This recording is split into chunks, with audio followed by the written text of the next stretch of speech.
I mean, with marketing, it's all about making sure that they will not only see your information, see your brand, but they also take action, right? So call to action, unique selling propositions, those are the two things that work great with the sellers, buyers, or the investors. It doesn't really matter. So you got to figure out what's really resonating with the public, with the consumer now, with this current market, right? Not what worked maybe a year ago, what's actually working right now.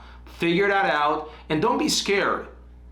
Like, we have all kinds of guarantees. When I was running a team, when I was selling homes, we had all kinds of guarantees. If I don't sell your house for X amount of dollars, I'll pay you the difference.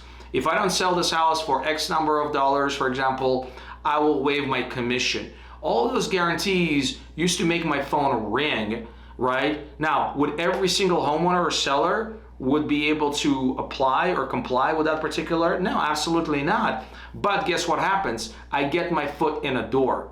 And that's when it comes to the marketing, right? You want to make sure that people actually respond to your marketing versus just say, okay, cool, that's a pretty picture, and don't do anything.